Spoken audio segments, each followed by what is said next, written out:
السلام عليكم ورحمة الله وبركاته. الحمد لله رب العالمين. اللهم فصل وسلم وبارك وكرم ومجد وعظم على سيدنا وحبيبنا وشفيعنا ونور قلوبنا محمد الفاتح لما أغلق والخاتم لما سبق ناصر الحق بالحق والهادي إلى الصراط المستقيم وعلى آله وصحبه حق قدره ومقداره العظيم فتاه يا عليم. أما بعد, yang sama-sama kita hormati dan kita muliakan pimpinan Yayasan As-Sa'adah Poltangan, guru kita bersama Al-Habib Ali Ridha bin Idrus bin Hashim Al-Attas Al-Faqih dan semuanya.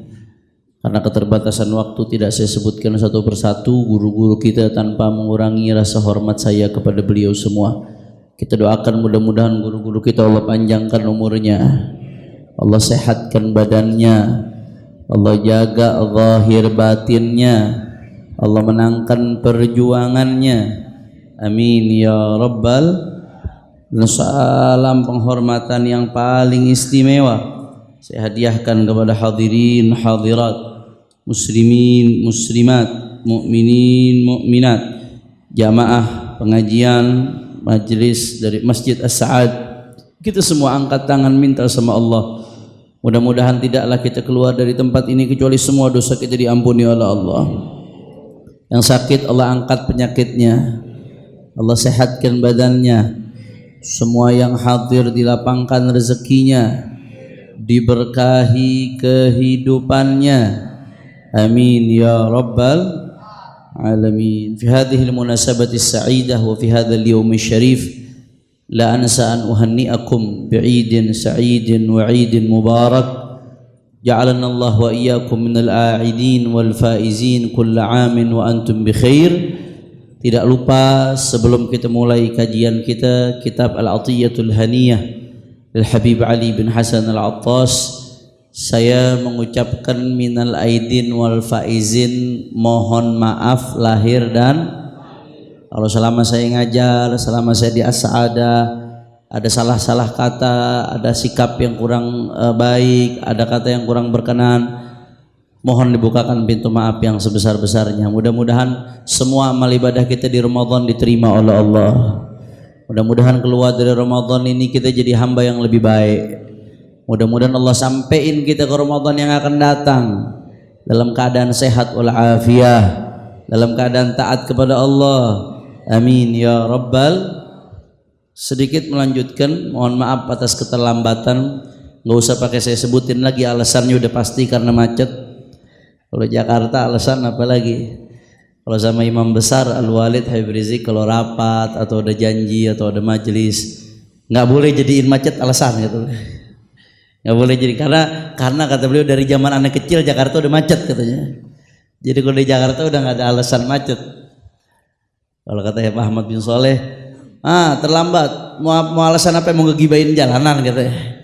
Mau ngegibain jalanan. Alasan macet ngegibain jalan.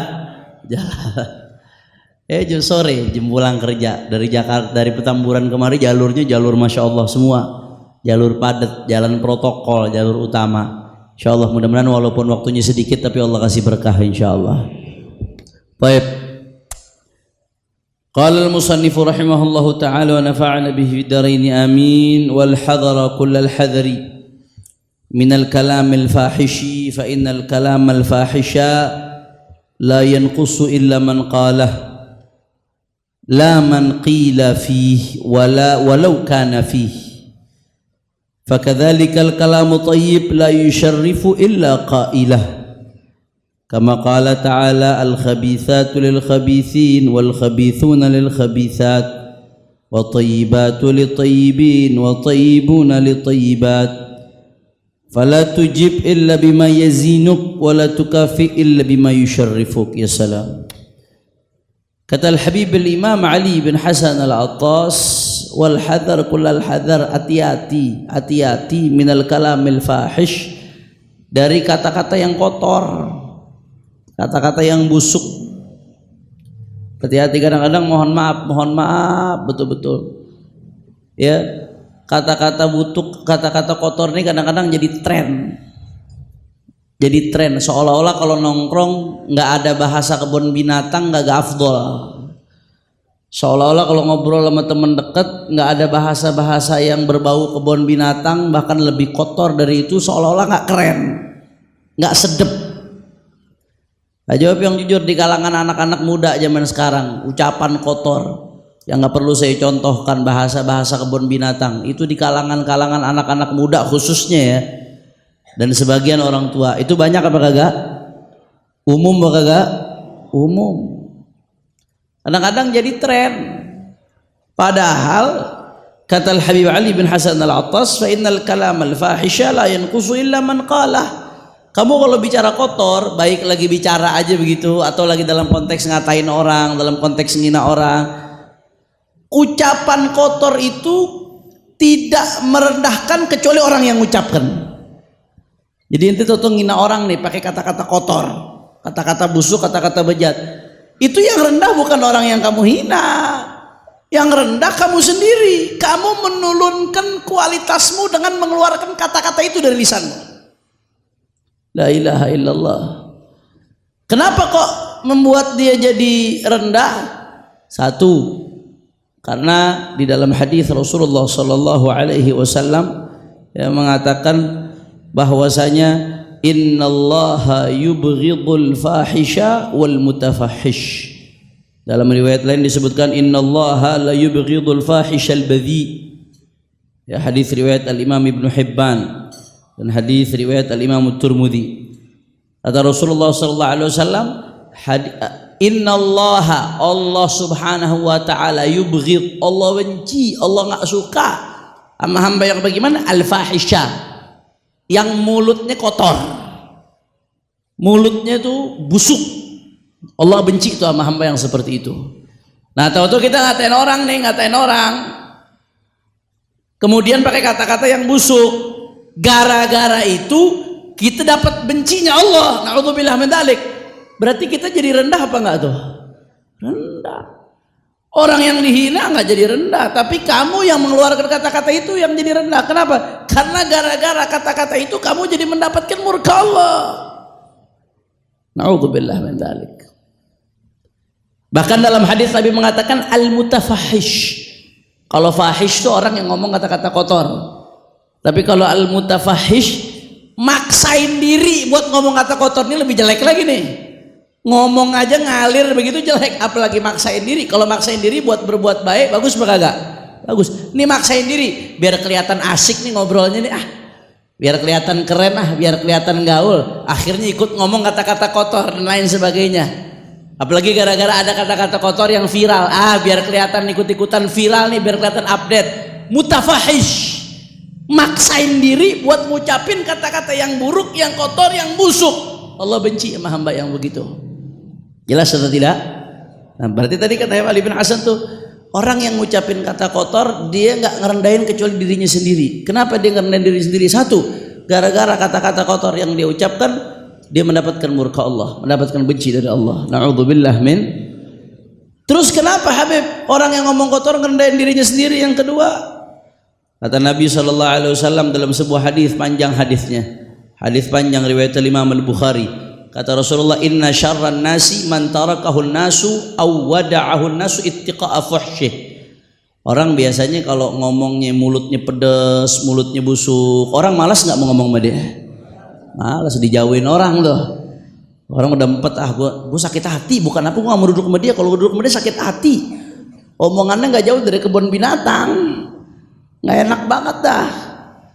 Apa kata Rasulullah SAW? Inna syarran nas, seburuk-buruknya man tarakahun nas, orang seburuk-buruknya orang, man tarakahun nas adalah orang yang ditinggalin sama orang lain gara-gara apa? Ittiqa'a fuhsyih, gara-gara orang nggak mau kena omong mulutnya dia yang pedes, mulutnya dia yang kotor, mulutnya dia yang busuk. Orang sampai ngindarin dia, udah malas deh duduk sama dia. Malas deh, omongannya begitu, gak ada enak-enaknya kalau ngomong. Kerjaannya kita dihina, direndahin, dicaci, dimaki. Orang yang seperti ini kata Rasulullah, sehina-hinanya orang, serendah-rendahnya orang.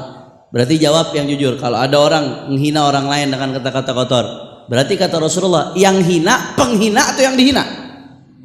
Hina. Rugi nggak dia berarti? Jangan ngerasa bangga, itu jangan ngerasa hebat. Ente lagi rugi. Ente lagi ngehinain diri ente sendiri. Yang ketiga, ente makin jauh dari akhlaknya Rasulullah sallallahu alaihi wasallam. Makin jauh dari akhlak Nabi berarti makin dekat ke akhlaknya iblis. Orang makin jauh dari akhlak Nabi berarti makin dekat ke akhlak iblis. Emang bagaimana sih akhlak Nabi? Nabi sallallahu alaihi wasallam itu diantara akhlaknya, kata Rasulullah, laisal mu'min bit-ta'an walal la'an walal fahish walal badhi. Orang mukmin itu bukan orang yang ta'an, yang suka nuding. Walal la'an, bukan mukmin yang suka melaknat. Walal fahish, bukan orang mukmin yang suka ngucapin kata-kata fahish. Ini nuding sama laknat kalau kita bahas panjang. Kita langsung saja karena sempit, saya langsung bahas fahish. Kata Nabi, bukan orang mukmin, ai laisa mu'minan kamilan, bukan orang yang sempurna imannya, orang yang suka ngucapin kata-kata kotor. Ada sesuatu dengan keimanannya itu. Kalau orang sempurna keimanannya, dia bakal jaga al-muslim man salimal muslimuna min lisanihi wa yadihi. Muslim yang benar-benar muslim, yang orang di sekitarnya, orang muslim lain selamat dari lisannya, dari tangannya.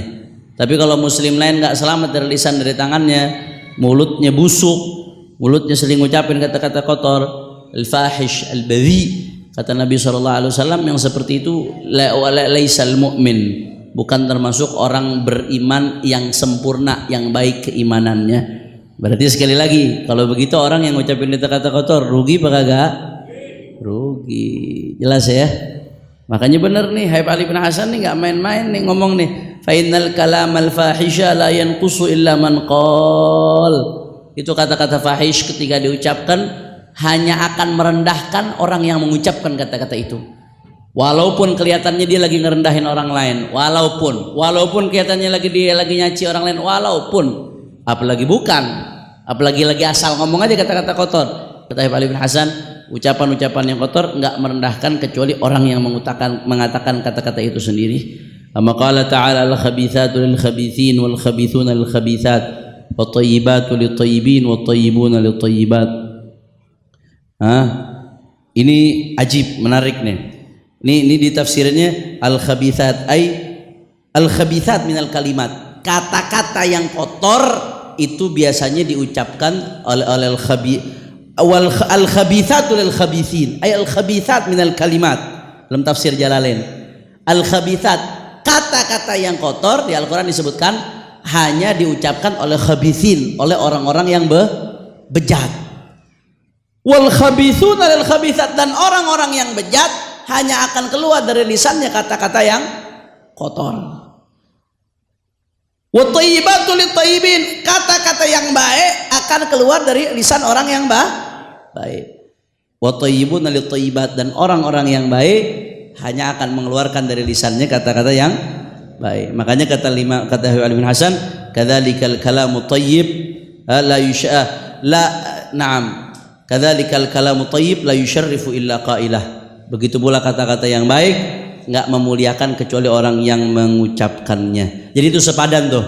Orang baik kata-katanya baik, orang bejat kata-katanya juga bejat. Kadang-kadang kata-kata yang kita ucapkan menentukan kualitas diri kita.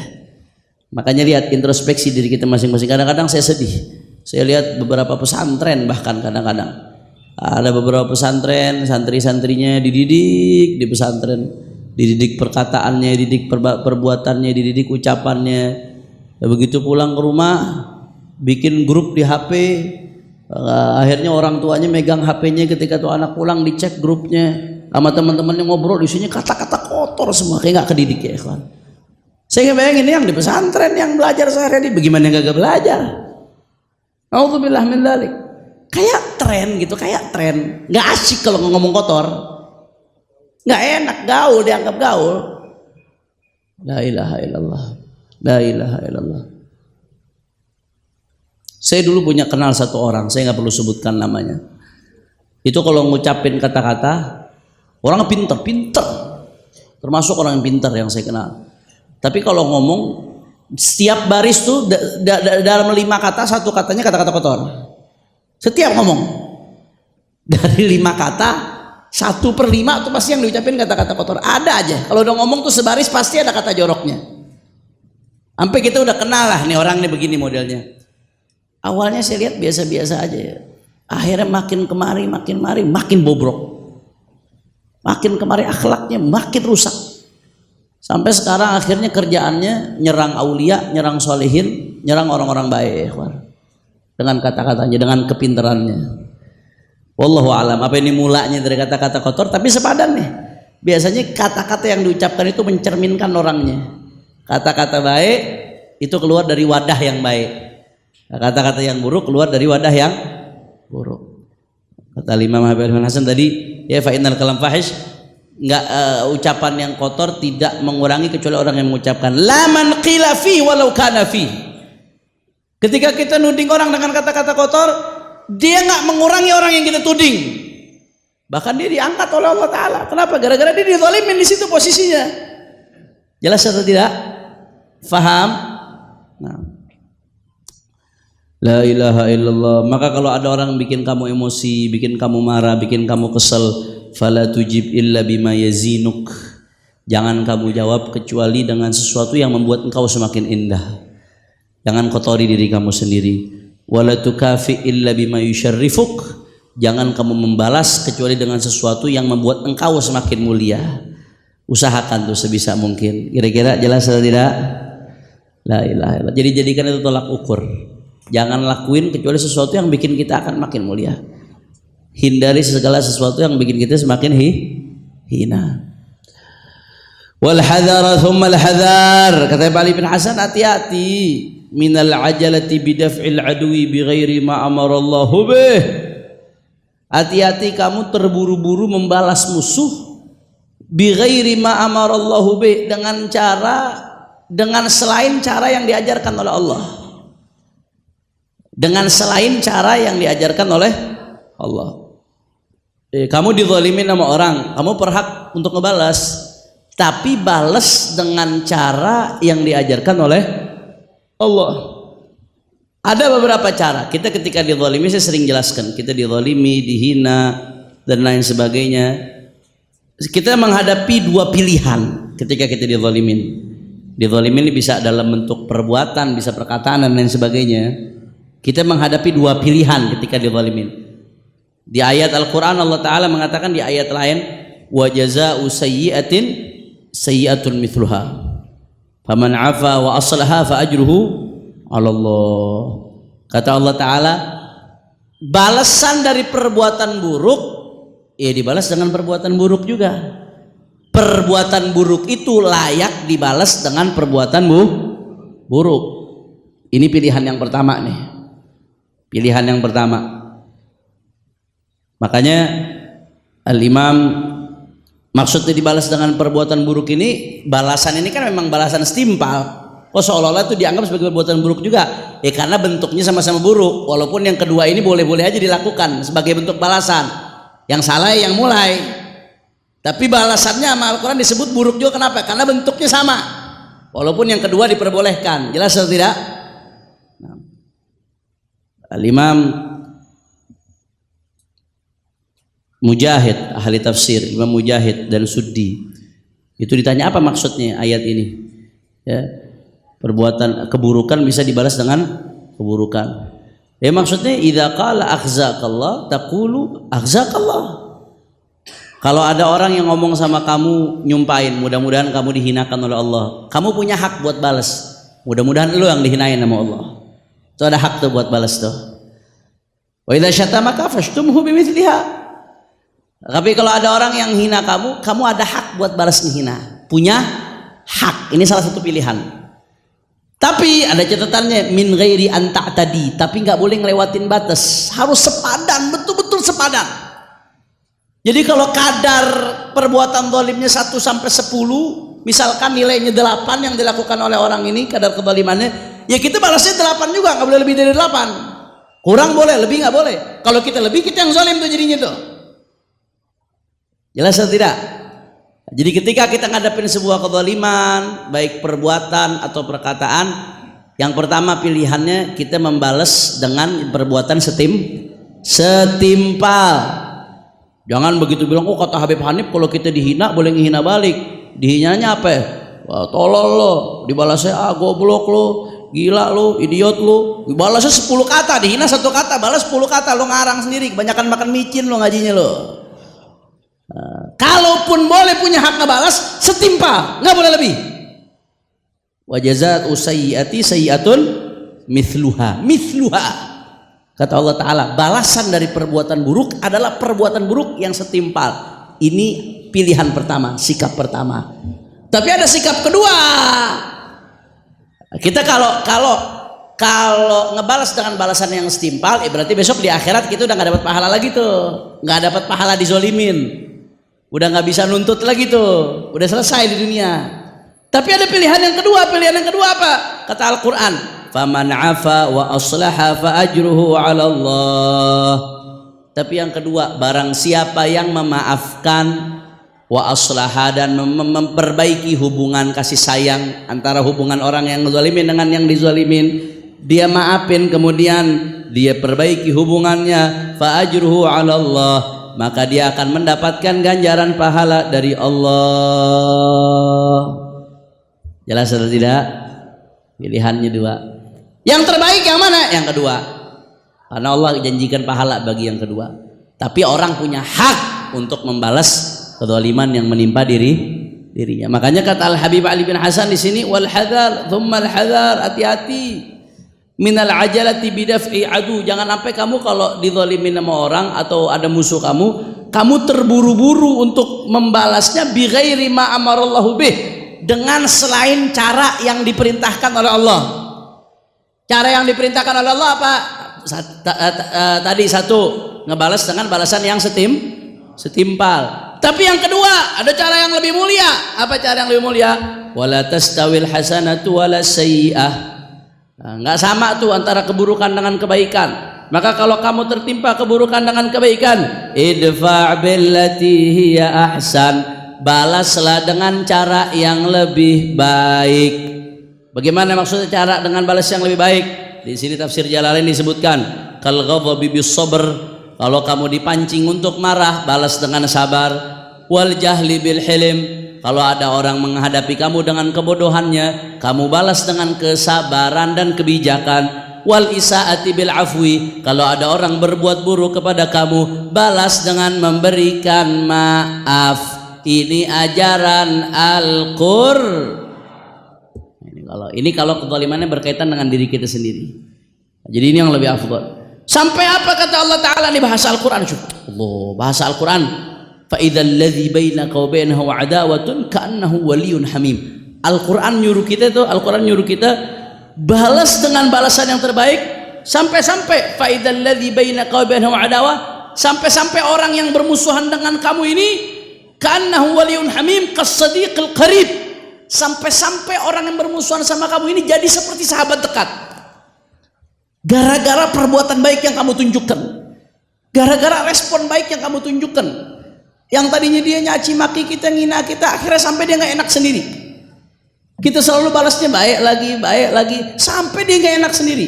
Dari benci sampai respect, ya ikhwan. Shallu ala Rasulillah. Ada ta'lim rabbani, ini ajaran Al-Quran. La ilaha illallah. Indah nggak kira-kira kalau semua orang amalkan ini?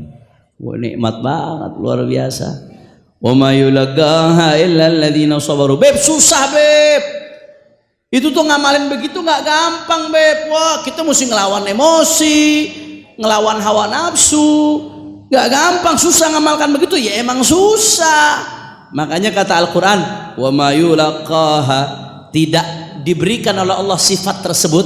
Yulaqaha yu'tal al-khaslah allati hiya ahsan, tidak diberikan oleh Allah Ta'ala sifat tersebut, ngebalas dengan balasan yang lebih baik. Allah nggak ngasih sifat tersebut illal ladzina sabaru, kecuali orang-orang yang sabar.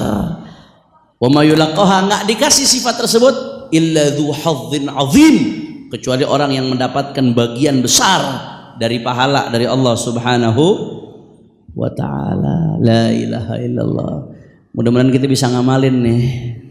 Teorinya gampang, prakteknya susah apa kagak? Susah, nggak gampang. Nah, makanya Allah Ta'ala bilang wa may yulaqaha illal ladzina sabaru, nggak dapetin itu kecuali yang sabar, yang orang-orang sabar yang bisa ngelakuin ini. dan orang-orang yang memang Allah pilih untuk dapatkan pahala besar. Kalau kamu belum bisa lakukan ini, mau balas silakan balas, tapi balas dengan balasan yang setimpal. Jangan sampai gara-gara balasan kamu berubah malah kamu yang jadi zalim. Kalaupun harus balas jangan lebih. Itu ditempeleng, ya balas tempeleng. Jangan tempeleng balasnya gak bacok. Paham apa kagak? Awalnya itu dizolimin berubah jadi sekarang jadi apa? Jadi zalim. Kalaupun harus mau ngebalas, balas dengan setimpal. Lebih baik maafin, balas dengan balasan yang terbaik. Jangan sampai kita berubah status dari orang yang dizalimin malah berubah menjadi zalim. Naudzubillah min dzalik. Orang kalau udah zalim udah nggak ada menang-menangnya udah. Walaupun kelihatannya gagah, kelihatannya berani, kelihatannya udah nggak ada menang-menangnya. Naudzubillah min. Akhirnya ila akhiril ayat. Saya nggak terjemahkan semua ayatnya karena waktu sudah sedikit. Fa in qulta, kalau kamu mengatakan fa in fa'alta dzalik rubbama yazdadal adu jur'atan alayya. Beb, bagaimana beb kalau kita ngebalas dengan perbuatan yang baik nanti makin jadi dong nih musuh kita nih, orang-orang yang ngezalimin kita makin jadi dong. Kalau kita ngikutin ajaran Quran tadi itu, dibalas dengan perbuatan yang baik. Cemberut dibalas senyum, marah dibalas sabar, perbuatan buruk dibalas perbuatan baik. Oh nanti makin jadi gede kepala dong beb, nggak bisa dikasih hati. Urusannya dikasih hati minta jantung, wah kalau kata orang Betawi deh.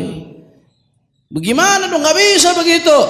Apa kata Habib Ali bin Hasan? Habib Ali bin Hasan jawabnya simpel. Kalau ada orang ngomong begitu, fa'alam annallaha a'lam minka bi'awaqibil umur wa huwa bi'ibadihi khabirun basir. Saya mau tanya, jawab yang kompak. Tadi yang merintahkan kita untuk balas dengan balasan yang lebih baik, yang merintahkan kita siapa? Orang kompak jawab, yang merintahkan kita siapa? Allah. Yang lebih ngerti terhadap sifat hambanya kita apa Allah? Yang lebih ngerti terhadap apa yang akan terjadi, akibat dari apa yang terjadi kita atau Allah? Yang lebih ngerti mana yang terbaik buat hambanya kita sama Allah? Yang merintahin Allah. Lu jangan sok tahu, Allah yang lebih tahu apa yang bakal terjadi ke depannya. Dan ini perintah Allah Subhanahu wa taala. Wa ma yulaqaha illa alladziina sabaru wa ma yulaqaha illa dzu hadzin azim. Jelas atau tidak? Allah yang lebih tahu, Allah yang lebih paham, Allah yang lebih ngerti. Kalau Allah perintahin begini, berarti di situ ada kebaikan di dalamnya. Selesai. Allah yang lebih tahu, bukan kita. Maka mudah-mudahan kita bisa ngamalkan ini insya Allah, dan mudah-mudahan kita jadi hamba-hamba Allah yang baik. Ya, simpelnya, sederhananya, jangan ngehina orang lain kalau nggak ada alasan yang dibenarkan oleh syariat. Karena kalau kita menghina orang lain, ngucapin kata-kata kotor, bukan orang yang hina, kita yang hina. Bukan orang yang hina, malah kita yang hina. Maka jangan hinakan dirimu dengan perbuatanmu dan kata-katamu. Ala hadhihin niyah wa likulli niyatin salihah wa ala mana wa aslafun salihun bisirril Fatihah.